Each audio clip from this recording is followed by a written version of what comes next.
stare de fericire, pentru că zâmbetul este fericirea chiar sub nasul tău. Asta. Al doilea, da, exact. Și sunt oameni care nu au? Dinții sunt foarte prietenoși, ei încearcă să-și întâlnească vecinii, antagoniștii. Este foarte important să mănânce alimente cât mai puțin prelucrate. Fii atent, se știe că strămoșii noștri, acum 1000-10.000 de ani, aveau dinții perfect aliniați, perfect drepți, albi, curați, fără carii, dar astăzi avem din ce în ce mai multe probleme cu dantura. Eu am dinții strâmbi, trebuie să port aparat. Foarte mulți oameni au dinții strâmbi și poartă aparat. Ne cad dinții, avem carii. Care este problema? Vreau să răspund la aceste întrebări astăzi împreună cu doamna doctor Mihaela Măgureanu de la Excedent. Am foarte multe întrebări. Doamna doctor este aici. Ceau, Mihaela! Bine ați venit, doamnă doctor! Ce faci? Bine, mulțumesc! Am foarte multe întrebări. În primul rând, de ce avem atât de mulți oameni dinții strâmbi și trebuie să purtăm aparat? Și tu porți aparat, văd. Da, și eu port aparat. Apropo, și eu am aparat dentar, dar îl țin, am gutiere. Le țin pe o poliță, dar nu le port. Asta înseamnă că situația cu siguranță s-a schimbat de când am început tratamentul până acum, așa că hai să vedem ce și cum. Ok, haideți să mă vedeți. Let's go. Haideți, vă rog, luați loc. Frumos cabinet. Mă bucur că vă place. Da, trebuie continuat cu aparatul. Întrebarea mea e următoarea. Dacă eu port unele zile aparat, nu-l port, gutierele alea, pot să-mi fac rău? Odată pus aparatul, dinții capătă o anumită mobilitate pentru a putea fi deplasați în poziția corectă. Da. În momentul în care aparatul nu mai este purtat, dinții revin la poziția inițială, mobilitatea lor este mai mare. Și lezez mai mult ligamentele alea de care se țin dinții? Sau? Da, lezează mai mult ligamentele astea, ligamentele parodontale, plus că ceea ce se întâmplă cel mai rău este că întrerupând purtarea aparatului ortodontic, automat mușcătura este dezechilibrată. Dinții nu se mai ating cum se atingeau înainte de a purta aparatul, când erau fațete de abraziune într-un anume fel, dar nu se ating nici în situația ideală de la sfârșitul tratamentului ortodontic, când mușcătura este corectă sau poate fi corectată prin intermediul unor lucrări protetice, să spunem. Deci să-l port în continuu. Aparatul trebuie purtat în continuare, da. Văzută care este situația, făcut o scanare, eventual făcut un nou set. Ar trebui făcut o scanare? Categoric, pentru că cu siguranță situația după 5 luni de întrerupere a tratamentului nu mai este aceeași. Okay. Dinții sunt foarte prietenoși, ei încearcă să-și întâlnească vecinii, antagoniștii și se mișcă continuu până când reușesc să găsească niște contacte care să fie stabile și care să le asigure acel echilibru și funcțional și masticator și o poziție constantă. Întrebarea pentru care am venit aici este următoarea. De ce pe vremuri, adică vedem asta în săpăturile arheologice când se descoperă cranii care încă au dinți, vedem că strămoșii noștri de acum 2000 de ani, de acum 10.000 de ani, de acum 100.000 de ani aveau toți dinții perfecți.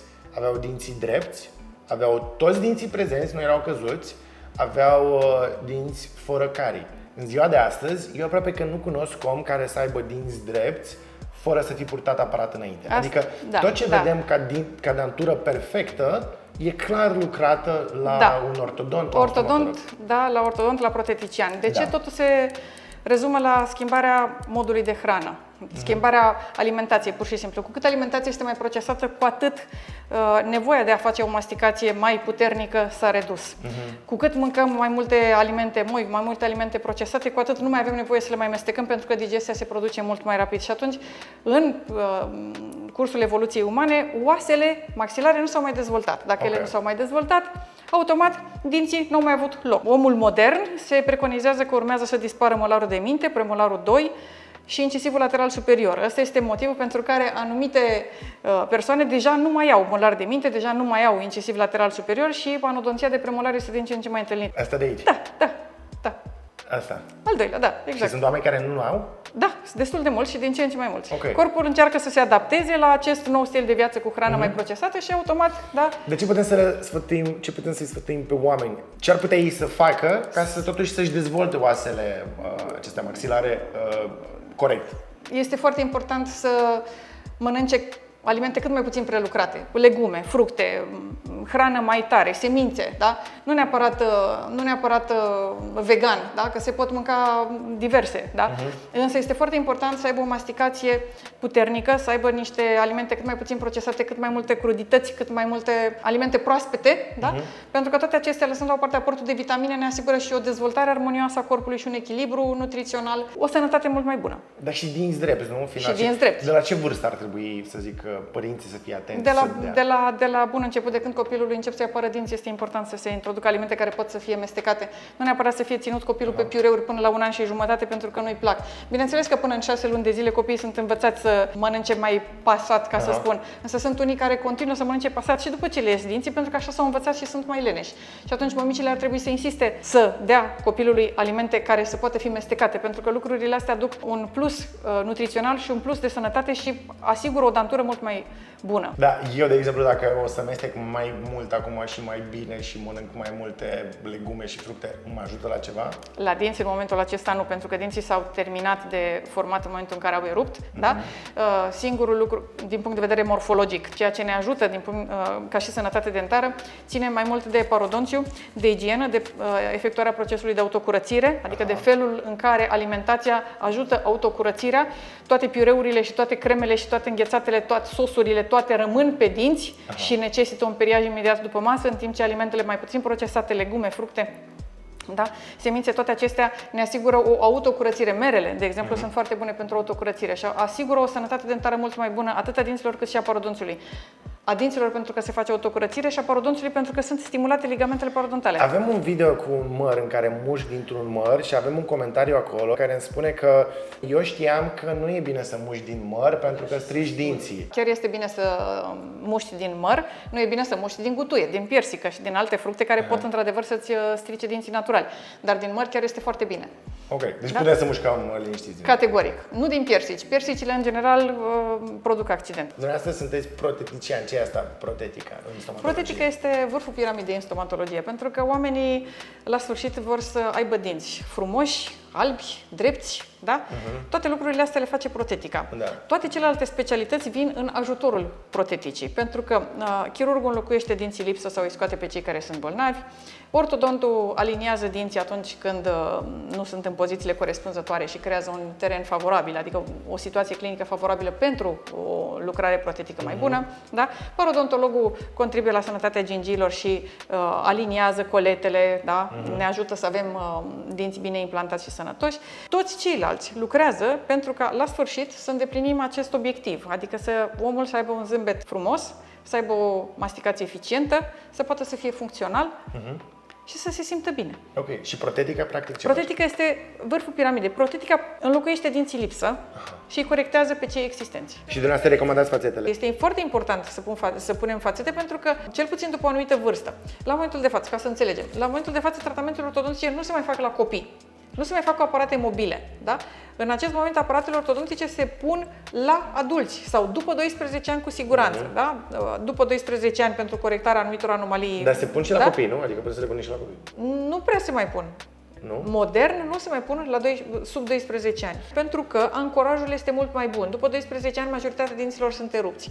Și atunci dacă ei majoritar sunt erupți, se pot pune și alinere care sunt mai simplu de purtat, se pot pune și aparate fixe, dacă nu este cazul de aligner, deși a evoluat foarte mult ortodonția și se pot rezolva foarte multe cazuri cu alinere, da? Deci dacă se pun între 12 și 20 de ani, să spun, aparatele ortodontice, beneficiem de faptul că dinții încă nu s-au tocit după niște poziții defectuoase, cum e cazul, da? Dinții nefiind tociți după ocluzia aceea habituală, care a forțat organismul să se adapteze și dinții s-au tocit după cum s-au întâlnit la momentul acela, da?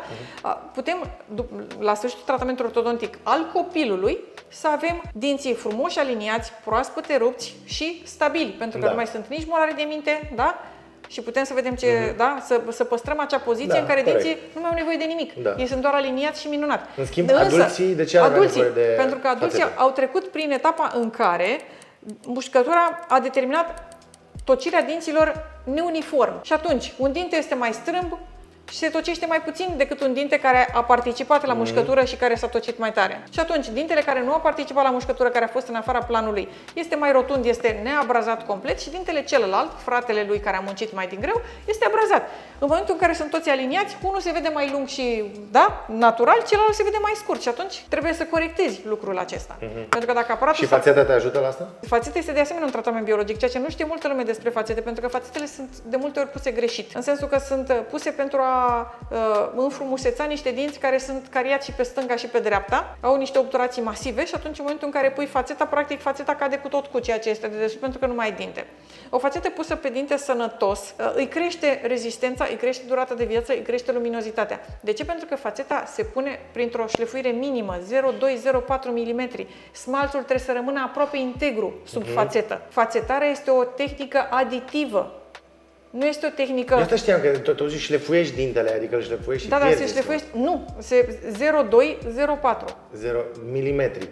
0,2 dintr-un milimetru. Da, Okay. Este esențial pentru o fațetă, pentru că o fațetă să aibă durată de viață de 10 ani și peste, este esențial să rămână foarte mult smalț de desubt. Fațetarea este o tehnică aditivă. Nu necesită șlefuire, da? Dar eu în cazul meu, de exemplu, având abraziunile astea pe dinți, dacă îmi pun fațete, la ce mă ajută pentru abraziuni sau nu mă ajută pentru abraziuni? Ajută pentru abraziune pentru că corectează fațeta ceea ce lipsește.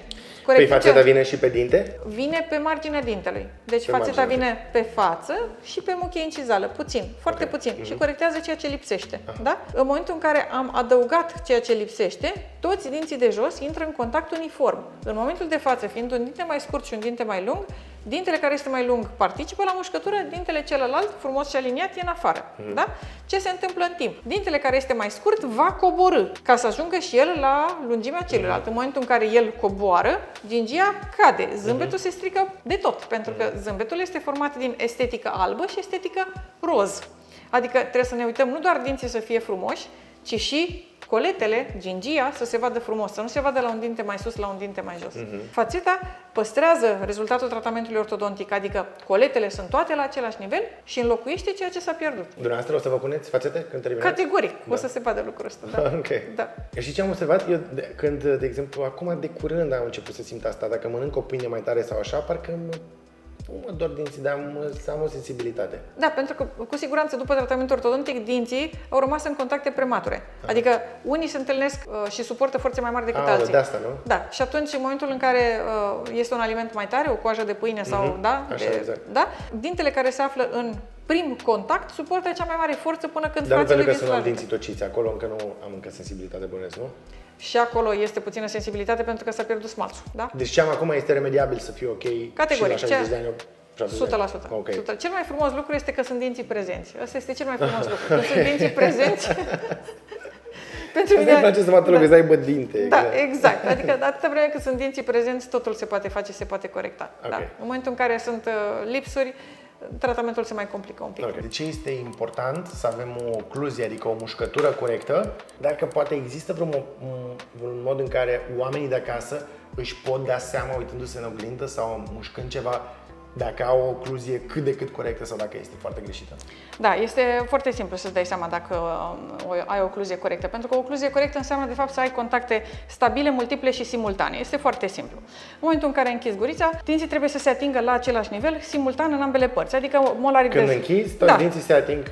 Da. Inclusiv dinții din față? Nu, dinții din față trebuie să fie unul peste celălalt și nu unul față în față. Trebuie să existe un decalaj între ei. Acest decalaj poate să fie mai mare sau mai mic și supraacoperirea ideal este să fie 1/3, adică nu să se suprapune așa, nici să stea așa, da? Ideal este ca supraacoperirea să fie 1/3, da? Pe măsele trebuie să putem închide în același timp în ambele părți la nivelul acelorlași dinți, adică molarii cu molarii, premolarii cu premolarii, da? Caninii cu caninii. Și în momentul în care contactele sunt stabile, adică în momentul în care am închis gurița, nu se deplasează, da, mandibula stânga sau dreapta, ci rămâne pe poziție, înseamnă că sunt stabile. Dacă închizând gura apare o laterodeviere, avem o problemă. Dacă atunci când deschidem gura, constatăm că deschiderea nu este în linie dreaptă, ci este în baionetă, adică apare o deviere, iarăși este o problemă de ocluzie, pentru că această problemă de ocluzie forțează musculatura să păstreze mandibula în echilibru prin contracții asimetrice.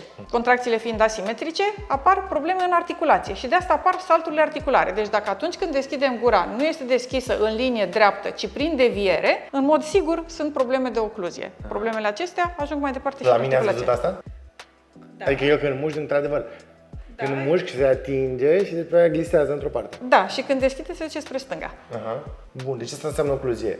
Când închizi, dinții rămân stabili exact unde s-au atins acolo. Și să fie toți în contact. Și toți în contact. Dacă închid și mă duc într-o parte, înseamnă că am o problemă. Da. Unde mă adresez dacă am problema asta? Medicului stomatolog. Ok, medicul stomatolog. Merg la medicul stomatolog. Și el verifică ocluzia asta.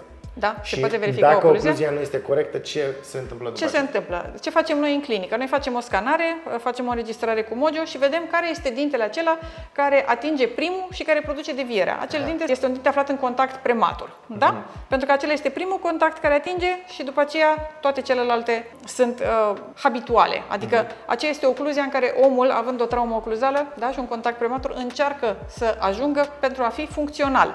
Pentru că dacă nu sunt toți dinții în contact, nu putem să facem masticația alimentelor. Ok, deci practic eu când dacă mi se atinge un dinte primul... Da, vin mușchii care deplasează mandibula de așa fel încât să ajungă și ceilalți în contact. Și așa apare ceilalți, devierea. Pentru că eu așa pot supraviețui, altfel eu nu am cum să... Exact. Cu toate că în ziua de astăzi aș putea să supraviețuiesc și doar cu piureuri, când așa, da. dar eu... Adică corpul nostru reține că, băi, dacă nu mesteci carnea aia care nu e gătită sau nu mesteci, n-ai cum să ai nutrienți și nu să prețuiești, atunci corpul se adaptează. Da, asta mi se pare foarte... Asta e cumva ca o sabie cu două tăișuri, pentru că pe de o parte corpul tău, oricum ai avea dinții, se va adapta, dar adaptarea asta îți poate strica articulația, îți poate strica, te poate încorda prea mult, nu? Îți poate da mai mult stres, îți poate da dureri de cap și îți poate toci dinții cum îi am. Exact așa, asta este fenomenul de bruxism. Da? Așa începe bruxismul. Dar adaptarea organismului este limitată, pentru că pe măsură ce trece timpul, dintele acela aflat în contact prematur începe și se mișcă, următorul aflat în contact prematur începe și se mișcă și el și apar niște dezechilibre ocluzale foarte complexe.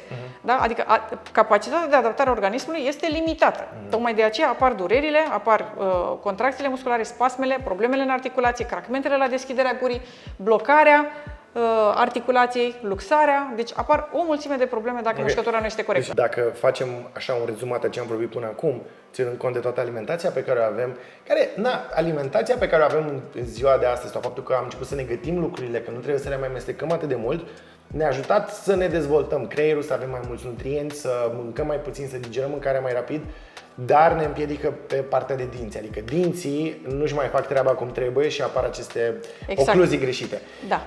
Dacă asta e alimentația pe care o avem și simțim că nu mușcăm corect, că ocluzia noastră nu e corectă, e bine să mergem la medicul stomatolog ca să modificăm acest lucru. Exact. Și lucrul acesta se poate modifica fie prin tratament ortodontic, fie prin echilibrare ocluzală, adică fie ortodonție, fie protetică. Okay. Și mai ales este important să înlocuim dinții lipsă, pentru că toată această alimentație procesată duce la o pierdere a dinților, exact așa cum ai spus, mult mai rapidă.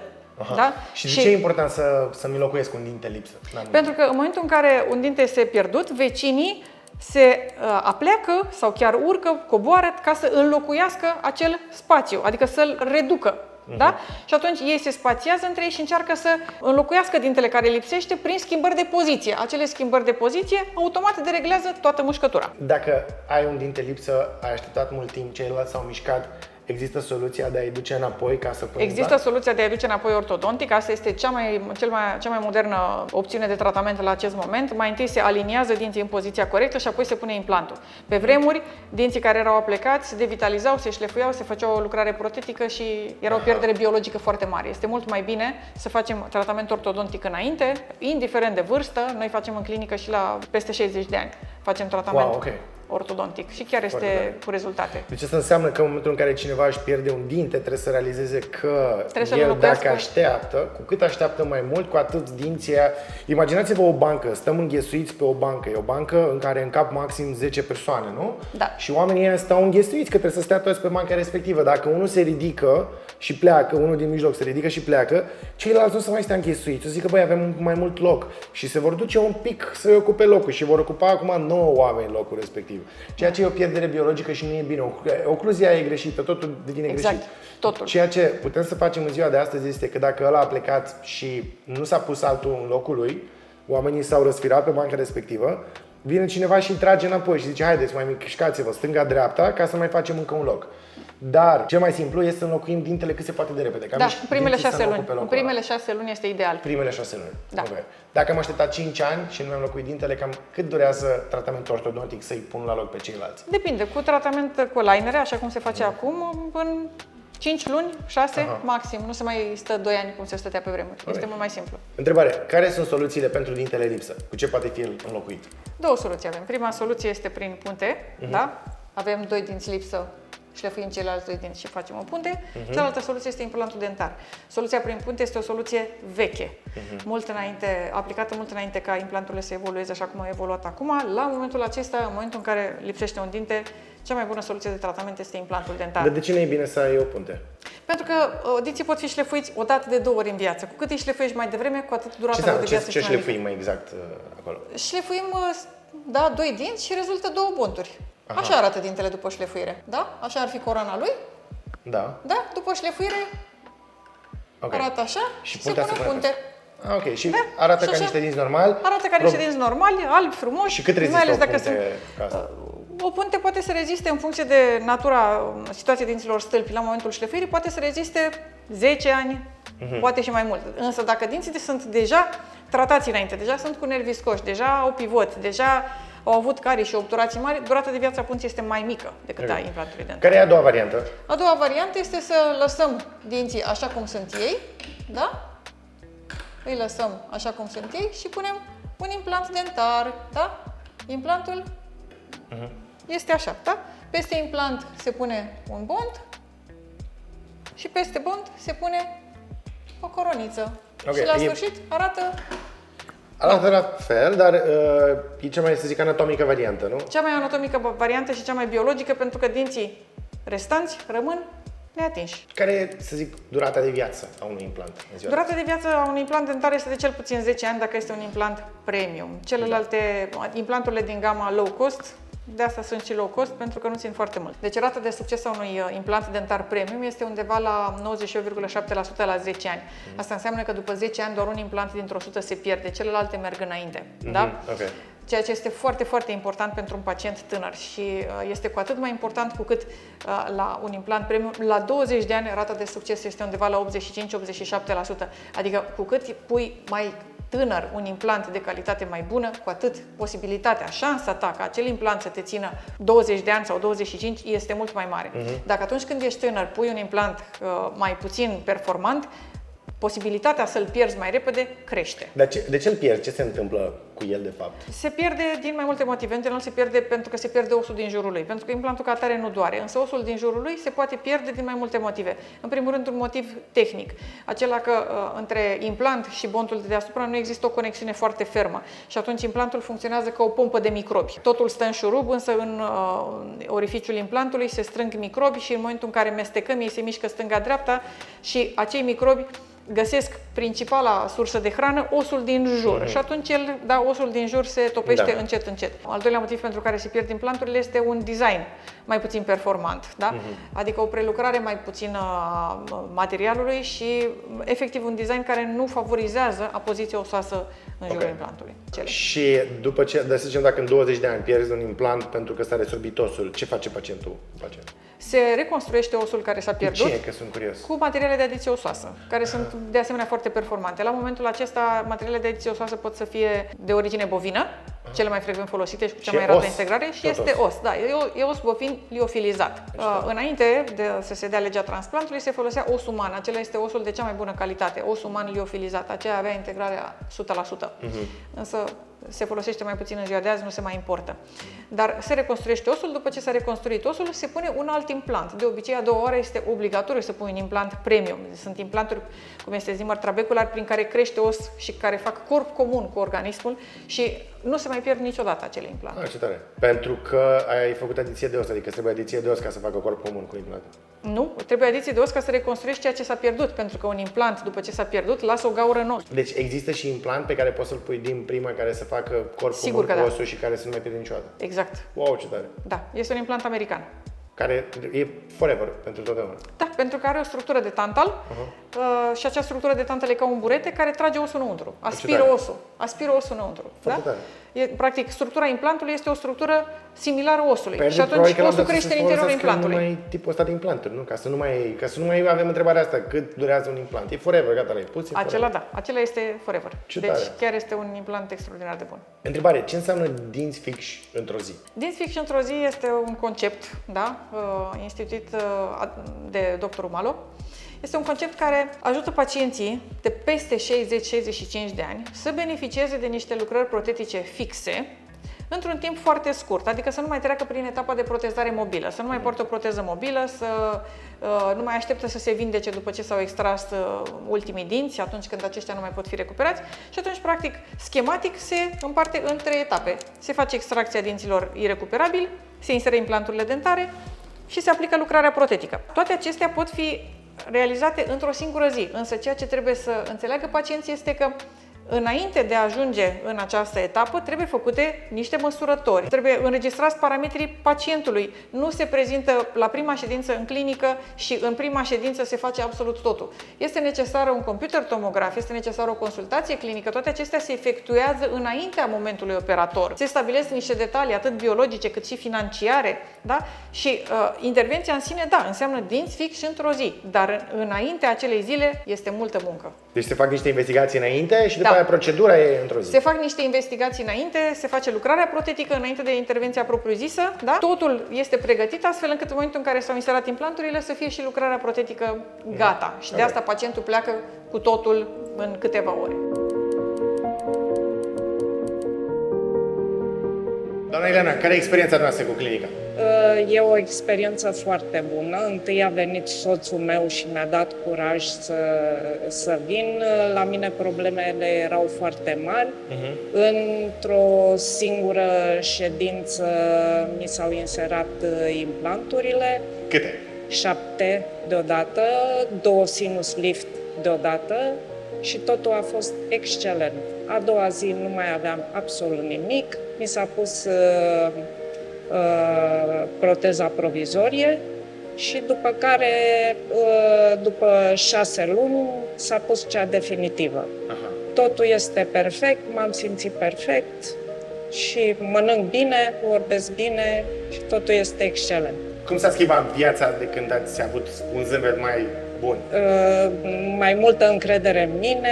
Înainte nu puteam să zâmbesc așa din toată inima, dar acum totul este în regulă și sper să fie în continuare la fel. Super, mulțumim! Bună ziua! După o boală parodontică care mi-a distrus complet datura, discutând cu doamna doctor Măgureanu, am decis înlocuirea danturii. Au fost inserate 10 implanturi și o proteză definitivă fixă pe implanturi, titan zirconiu. Sunt foarte mulțumit, rezultatele sunt peste așteptările mele. Viața s-a schimbat radical, începând de la estetică și terminând cu partea masticație, alimentație, inclusiv viața socială. Mulțumesc foarte mult clinicii Excedent, doamnei doctor Măgureanu și domnului doctor Scutaru, care au participat în solidar la refacerea danturii. Spuneți-mi, dincolo de, să zic, elementele de sănătate, ce ați observat dumneavoastră la pacienți care vin cu dinți, să zic, colorați, nealiniați și care pleacă, să zic, după un timp, după câteva luni, cu dinți albi, frumos aliniați? Ce observați diferit la ei față de cei, de cum vin ei la început? O stare de fericire, pentru că zâmbetul este fericirea chiar sub nasul tău. Fericirea sub nasul tău, ok. Are foarte multă logică. Când ai dinții frumoși, vrei să-i și arăți. Da. Și te bucuri să-i arăți și atunci zâmbești. Da. Și Da. se știe că noi atunci când zâmbim și chiar forțat, dacă râdem forțat, ne simțim din start mai bine. Da, Adică și oamenii aceștia zâmbesc mai des. zâmbesc mai des este am remarcat o ascensiune pe scara socială, mai multă fericire acasă, Ok.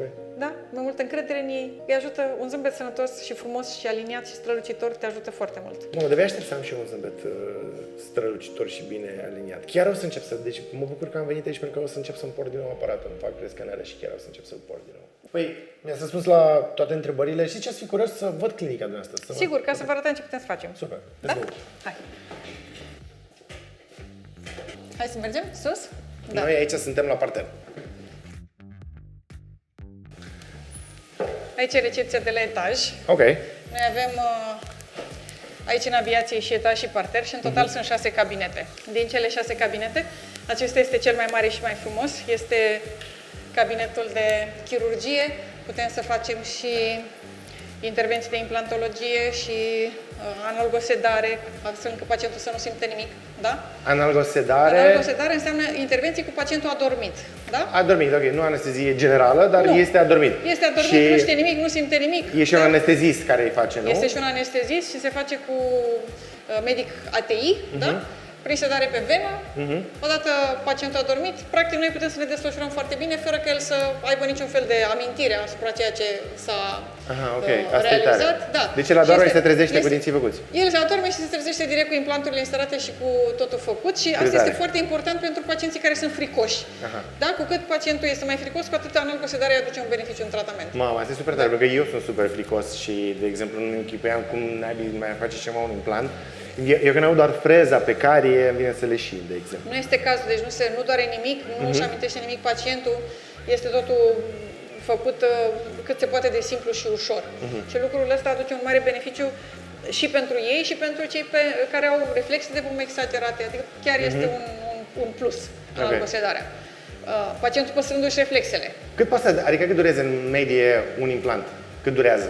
Să se insere? Da. 20 de minute. 20 de minute, ok. 20 de minute. Tare. Bun. Da. Ok. Da? Aici aveți un studio de vlogging, văd. Da, exact. Da?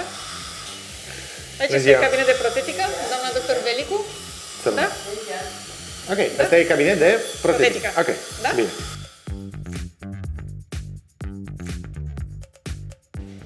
Să rămână din nou, Ne bună întoarcem ziua. de unde am venit. Ok, aici a fost cabinetul... Recepția principală. Aici Ok. este recepția principală. Să rămână la recepția principală. Aici este cabinetul de endodonție. Și doamna doctor Tudor Carla, care este și medic protetician. Să rămână. Da? Asta e cabinetul în care m-ați consultat.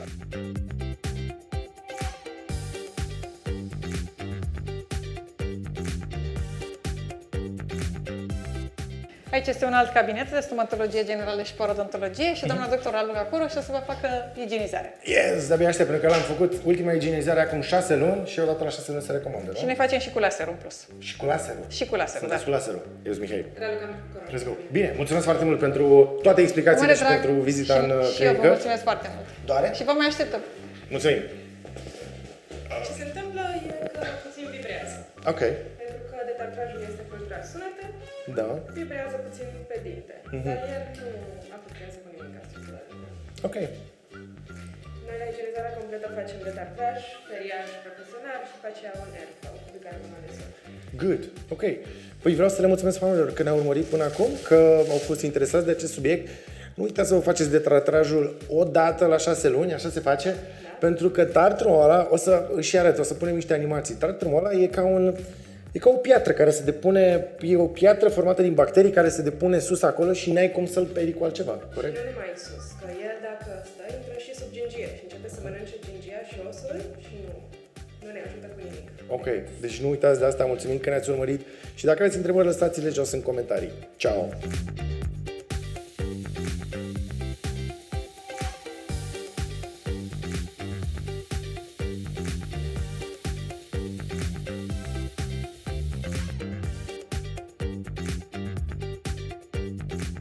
Bine, super, păi mulțumesc mult! Cu drag.